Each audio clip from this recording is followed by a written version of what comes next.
सदृश गोपिन प्रेम प्रकट कलयुग ही दिखायो।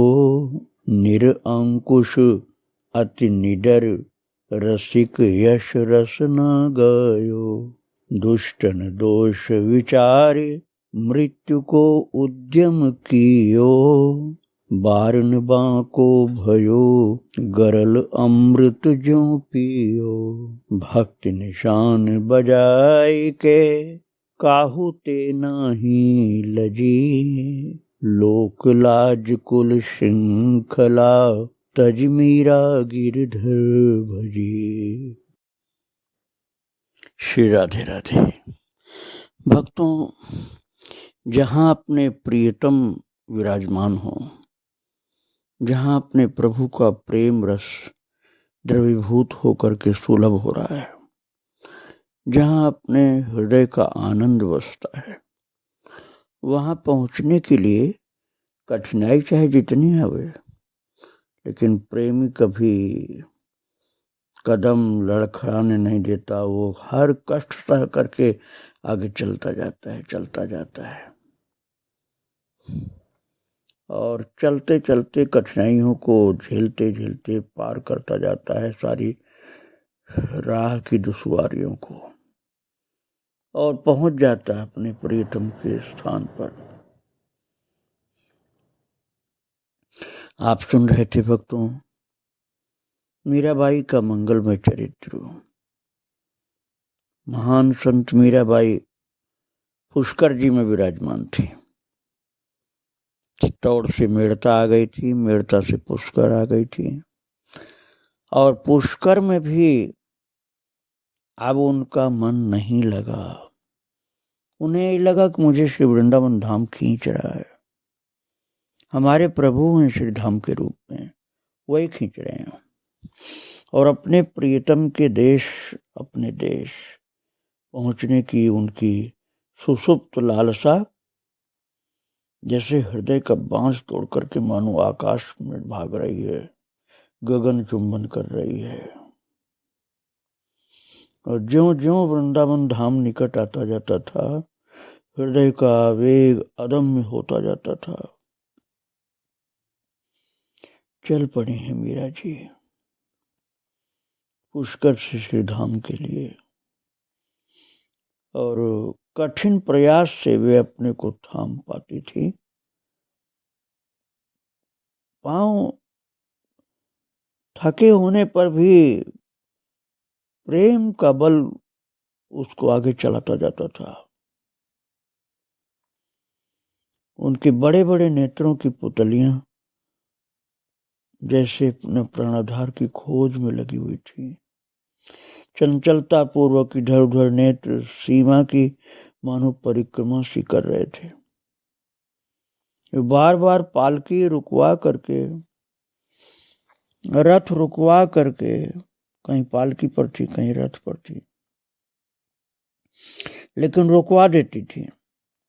कहती नहीं, मुझे पालकी में नहीं चलना। पहले रथ में थी, रथ को भी छोड़ दिया, पालकी को भी छोड़ दिया।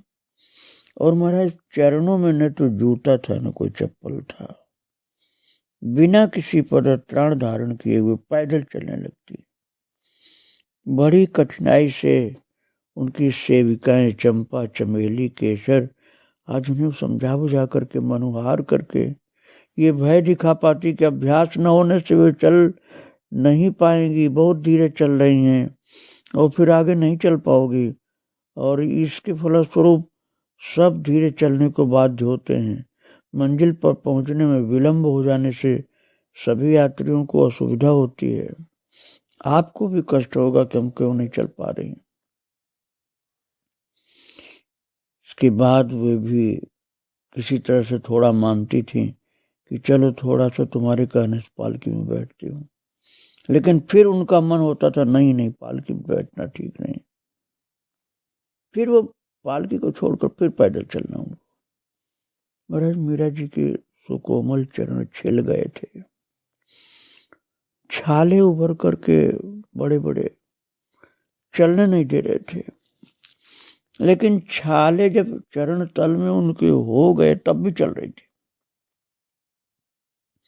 तो छाले फूट गए, किंतु वो उन सब कष्टों से बेखबर थी। जैसे दासियों सेवकों की आंखें भर भर आती, मीरा जी के चरण में छाले थे, फूट गए, खून आ गया है, और उनके चरणों पर माथा रख करके आंसू ढारते हुए सवारी स्वीकार करने की प्रार्थना करने लगे सेवक लोग। मीरा हंस करके उन सभी को अपनी सौगंध दे करके रथ पर, गाड़ी, घोड़े अथवा ऊंट पर,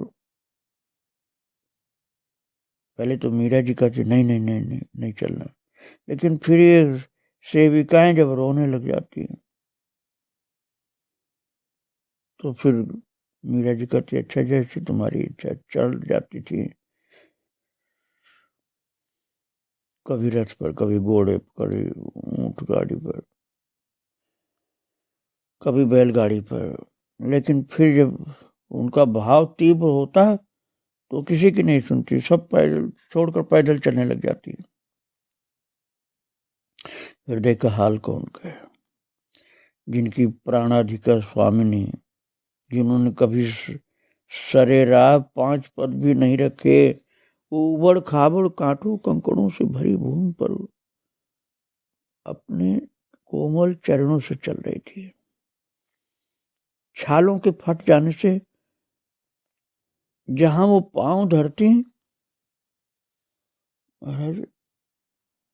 रक्त उनके चरण तल में था, इसलिए छाप बन जाती थी खून की।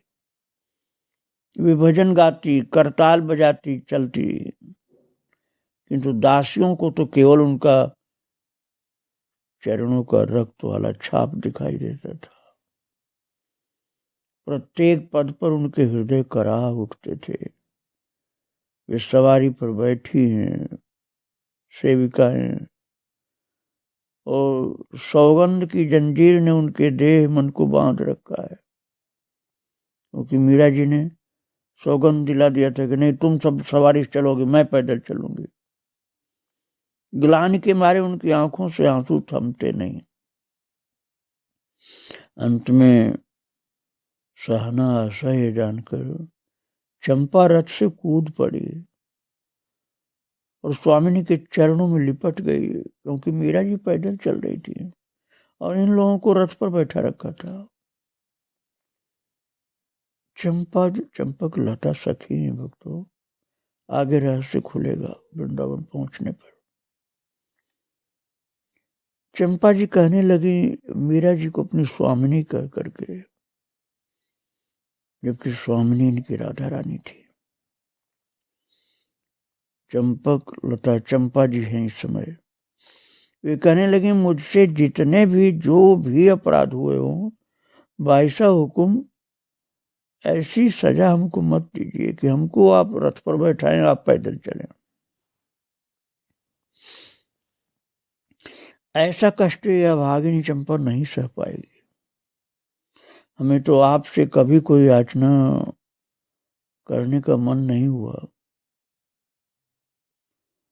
लेकिन आज याचना कर रही हूं कि हमारे ऊपर दया करो। आप सदा दयामयी करुणामयी रही हैं, आज अपनी इन किंकरियों पर इतनी कठोरता आप क्यों कर रहे हैं स्वामिनी? हम पर दया करें, दया करें, दया करें। आप पैदल चलेंगे इस तरह और हम सवारी पर चलेंगे, ठीक नहीं। और महाराज ऐसे कहते कहते चंपा रोने लगी। चंपा मीरा जी के चरणों में लुढ़क गई। मीरा जी बोली क्या हुआ तुझे? और ऐसा बोल करके मीरा जी बैठ गई धरती पर। चंपा को गोद में भरकर दुलारते हुए अपने अंचल से उसके आंसू पोंछे। चंपा रोती हुई बोली अपने पदतल तो देखिए आप। चमेली ने मीरा जी के चरण तल को ऊपर थोड़ा उठा करके मीरा जी को दिखाया, कहा देखिए खून निकल रहा है आपके चरण से, यही इसकी हम सब की पीड़ा का कारण है। बताया उन्होंने कि चंपा रो रही है चमेली ने कहा कि इसी कारण से हम भी रो रहे हैं, आपके चरणों से खून निकल रहा है, चरण तल घिस गए, आप फिर भी पैदल चल रही हैं और हमको सवारी पर चलाती हैं। बाईसा हुकुम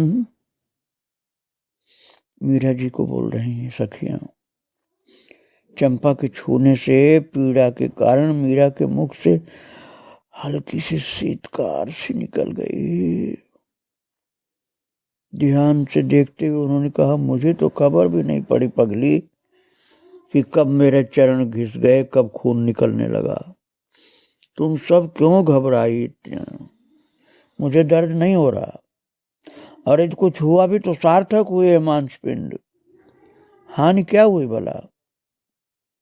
अरे ये शरीर का मांसपिंड किस काम आएगा जब आज प्रभु के धाम चलने में काम नहीं आएगा? तो सेविकाएं बोली कि हमारी तो बहुत हानि हुई हुकुम, हम अभागिनियों को जो सदा सेवा के अभ्यासी हैं, हम उसी में सुख मानती हैं। हमको आप सुख देने के लिए सवारियों पर चला रही हैं और खुद पैदल चलती हैं। ऐसा मत करिए आप। और वो दुखी जो थी सेविकाएं, उनको सवारी पर चढ़ने की आज्ञा मिली और सौगंध की जंजीर से बांध दिया गया उनको जैसे फिर से। और हमारी सुमन सुकुमार स्वामिनी पांव से चलें, हम उनके घावों से रक्त बहता देखें और सवारी का सुख लें। इससे बढ़कर दंड तो यमराज की दंड पालिका में भी, न्याय पालिका में नहीं होता होगा। हमें ये दंड आप मत दीजिए। रोने लगी फिर। हमारी क्षमामयी कोमल हृदय स्वामिनी ने हम दासियों को ऐसी सजा क्यों दी है? अवश्य हृदय में सुख भोगने की चाह रही होगी। हमको सुख दे रही हैं आप वाहनों में बैठाकर, अवश्य हृदय में कोई चाह रही होगी। आपका कष्ट हमसे देखा नहीं जा रहा, आप पैदल चल रही हैं। चंपा के इस कथन के साथ ही सभी रोने लगी हैं। महाराज, जो यात्री ये दृश्य देख रहे थे वे भी अपने को रोक नहीं सके, उनकी भी आंखों से आंसू बहने लगे कि देखो, राजरानी होकर के पैदल चल चल करके अपने चरणों को घायल कर दिया इन्होंने, और अपनी दासियों को सबको सवारी पर चला रही हैं, पैदल नहीं चलने दे रही। और जब रात हो गई है, रास्ते में रुकना पड़ा, तो दासियां उनके घायल तलवों पर, उस जमाने में जो औषधियों का लेप मिलता था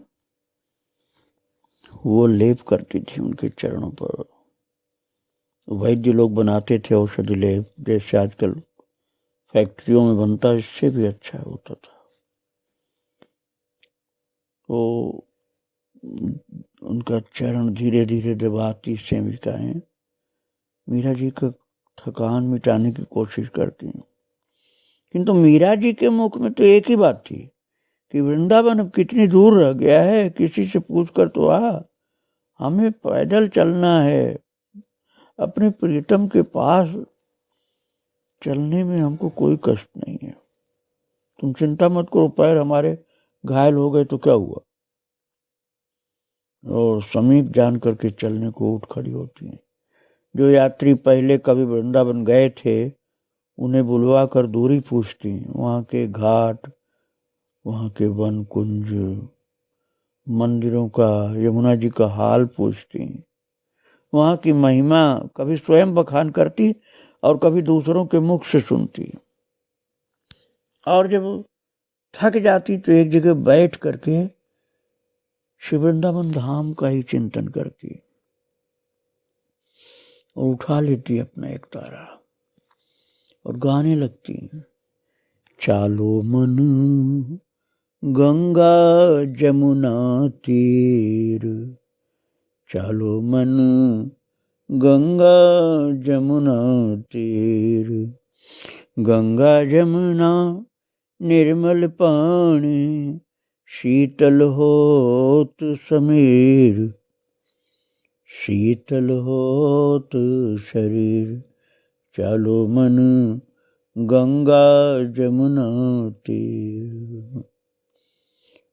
बंसी बजावत गावत कान्हा, संग लियो बलबीर। चलो मन गंगा जमुना तीर। मीरा जी गा रहे हैं, श्री वृंदावन धाम में विराजमान प्रभु की याद कर करके रास्ते में थक कर बैठी हैं, गा रही हैं। चालो मन गंगा जमुना तीर, मोर मुकुट पीतांबर सोहे, कुंडल झलकत हीर। मीरा के प्रभु गिरिधर नागर, चरण कमल पर शीर। चलो मन गंगा जमुना तीर। चलो मन गंगा जमुना तीर। ऐसे गा करके फिर उठते हैं और फिर चल पड़ते हैं। अब आपको मैं पहले बता चुका हूँ, मीरा जी उस समय 30 वर्ष की उम्र की थी। 15 वर्ष की उम्र में शादी हुई थी, 15 वर्ष चित्तौड़ में रही थी, अब 30 पार कर चुकी थी। बस श्री वृंदावन धाम की ललक है। पैदल का जमाना था, साधन तो थे उनके पास, साधन वही थे बैलगाड़ी आज के, लेकिन उसमें भी तो नहीं चल रही थी, वो पैदल चल रही थी। कहीं एक साथ नदी पर्वत और वन देखती तो उनको वृंदावन की स्फुरना हो जाती, वृंदावन पहुंच गए लगता है। गाने नाचने लगती और दंडवत करने लगती धरती पर लोट लोट के, और दासियां उनके पद पद पर उनकी संभाल करती। बहुत कठिनाई से समझा पाती थी कि नहीं नहीं भाई साहब, ये वृंदावन नहीं है, वृंदावन तो अभी दूर है, अभी चलना हमको। और ब्रज की सीमा में जब प्रवेश किया है तब यात्रा रोक देनी पड़ी। मीरा धारा पर लौट गई हैं। अपना घर अपना देश देखते ही संयम के बांध टूट गए। उन्हें लगा कि आज मैं अपने घर आई हूं, असली घर। विवेक प्रेम प्रताड़ित होकर जैसे कहीं छिप गया। अब सब ज्ञान इस समय नहीं, केवल प्रेम ही प्रेम है। हम अपने धाम में आ गए हैं। आंखों से बहती गंगा जमुना उस पावन धारा का अभिषेक करने लगी, जहां पर श्री धाम ब्रज में प्रवेश करते समय धरती पर लौट गई थी। देह धूल धूसरित हो उठी और उनके कंठ से प्राण प्रियतम को पुकारने की ध्वनि सुनाई पड़ती थी, निकलती हुई, निहोरा करती। बहुत प्रयत्न करने पर भी जल्दी से प्रकृतिस्थ नहीं हो पा रही थी, और किसी प्रकार भी उन्हें 2 कौर अन्न और 2 घूंट पानी मुश्किल से पिलाया जा सका। 2 ग्रास भोजन से शरीर कैसे चलेगा। लेकिन अपनी प्रेम दीवानी स्वामिनी को घेर कर दासियां सारी रात कीर्तन करती रहीं, जल पिलाती रहीं, भोजन तो 2 ग्रास ही किया। चंपा ने किसी को प्यार से, किसी को डांट करके भोजन करने को समझाया और कहा, हम सेवक हैं, हमारा देह निरोग और पुष्ट रहना चाहिए, मन चाहे चाहे न चाहे पर हमें भोजन करना पड़ेगा, नहीं तो हम सेवा कैसे करेंगे। हमें सचेत सावधान रहना ही चाहिए, अन्यथा हमारा सेवा धर्म कलंकित हो जाएगा। हम अपने लिए नहीं खाते पीते, न अपने लिए हमको स्वास्थ्य चाहिए, हमको तो अपनी स्वामिनी के सार संभार के लिए अपना तन मन और बुद्धि स्वस्थ रखना है। और प्रातः होते ही उन्होंने यमुना जी की स्नान की रट लगा दी। मीरा जी ने पता चला यमुना जी अभी यहाँ नहीं, दूर हैं, और थोड़ा सा हाथ पैर जोड़कर विनती कर करके किसी तरह से उनको पालकी में बैठाया गया। चंपा भी उनके साथ बैठी, तब वो बैठी। सेवकों की कमी नहीं थी, इतने संत सेवक भक्त लोग साथ में लगे थे। सबके मन में ये पवित्र श्रद्धा और सेवा की भावना उमड़ रही थी कि मीरा जी की पालकी में कंधा हम भी थोड़ा सा लगा दें, हमको भी मौका मिल जाए। महाराज मीरा जी की सेवा में समर्पित था भक्त संत समाज। वृंदावन धाम ये तो है ही प्रेम परवश प्राणों का आधार, उनके हृदय सर्वस्व की लीला स्थली, रसिकों का निवास स्थल। अरे दूर दूर से प्यासे प्राण इस लीला धाम को ताकते हुए चले आते हैं। बड़े बड़े राजाओं के मुकुट यहाँ धूल में लौटते नजर आते हैं। महान दिग्विजयी विद्वान रजत स्नान करते हैं और यहाँ के वृक्षों से लिपट कर आंसू बहाते हैं। कहीं नेत्र बूंदे, नेत्र बंद किए हुए, नेत्र मूंदे हुए आंसू बहाते, प्रकंपित पुलकित देह किसी घाट की बुर्जी पर या कहीं विजन कुटिया में अथवा किसी झाड़ी की या वृक्ष की छाया में बैठकर प्रेमी भक्तजन लीला दर्शन करते हुए सुख में निमग्न होते थे। जिस वृंदावन की महिमा महात्म्य के वर्णन में स्वयं ब्रजराज तनय अपने को असमर्थ पाते हैं, उसकी महिमा दूसरा कौन कह पाएगा भक्तों।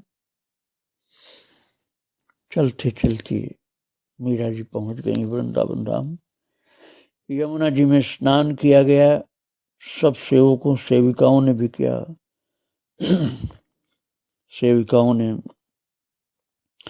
माता मीरा जी के चारों तरफ पर्दा लगाया है। मीरा जी भाव विभोर यमुना जी के जल के पास बैठ गई, सहज ध्यान लग गया है। आंखों से आंसू की धार लगी है। मन में वही भाव चल रहा है कि आज अपने प्रियतम के धाम में बैठ गई हूँ, आज अपने प्रियतम के धाम की पवित्र रज में बैठी हूँ। सेवा कुंज के पीछे की गली में भक्तों, अब आप ये समझ लीजिए, गली आज की जैसी नहीं थी। उस समय मिट्टी के घर होते थे। पुराने लोग अब भी आराम से याद कर लेंगे, जो 80-90 साल या 100 साल के होंगे उनको याद भी आ जाएगा कि गांव में उस समय मिट्टी के घर होते थे, मिट्टी की दीवारें होती थी, खपरेल या छप्पर होते थे दीवारों के ऊपर। ऐसी ही छोटी सी बस्ती यमुना जी किनारे थी उस समय वृंदावन धाम में, कच्चे घरों की। तो सेवा कुंज आज भी हैं, उस समय भी थे। सेवा कुंज के पीछे वही कच्चे झोपड़ियों और मकानों के बीच की एक गली समझिए। तो उसी गली में थोड़े से मकान थे गिने चुने। तो एक घर ले लिया गया भक्तों के द्वारा। 2 सेवक और 3 दासियों सहित मीरा जी रहने लगे। 2 सेवक थे सेवा कार्य के लिए, 3 दासियां थी मीरा जी की देख रेख करने के लिए, सेवा के लिए। यद्यपि वे आरंभ से ही नहीं चाहती थी कि वृंदावन यात्रा में कोई साथ आए, पर जिन्होंने अपने प्राणों की डोर उनके चरणों में उलझा रखी थी, उनके लिए वो क्या करें, वो कैसे छोड़ें उनको। वो तो छोड़ दें तो उनके प्राण ही निकल जाएंगे। इसलिए मीरा जी उनको विवश होकर के ले आई, उनका भाव अत्यधिक देखकर। और वो सेविकाएं, वो सेवक मीरा जी की सेवा में लग गए भक्तों। चमेली बाई अपने पति शंकर और केसर बाई अपने पति केशव को, चमेली का पति शंकर और केसर बाई का पति केशव, ये साथ में आए थे। अब मीराबाई के प्रस्थान करते समय ही मीरा जी के पीछे चल पड़े थे। चमेली की कोई संतान नहीं थी और केसर ने अपना एकमात्र पुत्र गोमती को सौंपा था। जब केसरबाई स्वामिनी के पीछे पीछे चलने लगी तो केशव भी चल दिया। तो माँ माँ पुकारते हुए पुत्र गोविंद की ओर उसने एक बार घूम कर देखा और फिर मुंह फेर लिया। और मीरा ने बार बार आग्रह किया कि वो लौट जाए लौट जाए। तब केसरबाई ने हाथ जोड़कर निवेदन किया, माँ बाप ने सरकार के विवाह के समय इन्हीं चरणों में मुझे सौंपा था। सेवा में पटु न होने पर भी ऐसा क्या महान अपराध बन पड़ा हुकुम कि दासी को अनाथ होने का दंड दे रही हैं आप। मैं नहीं जा पाऊंगी वापस। यदि सेवा में नहीं रखने का निश्चय हो तब तो इस गरीब दासी का भला क्या बस है। केवल एक अनुरोध है कि आपके पीछे पीछे चलकर वृंदावन में जहां आप रहेंगी वहां दूर से दर्शन कर लिया करूंगी। बस इतनी नियामत बख्शें अपनी इस किंकरी के ऊपर। ऐसे महान भावों के साथ ये सब लगी थी मीरा जी की सेवा में। वृंदावन वास की और बातें मैं आपको फिर सुनाऊंगा भक्तों। आज यहीं प्रणाम करके विराम दे रहा हूँ। श्री राधे राधे, जय श्री राधे राधे।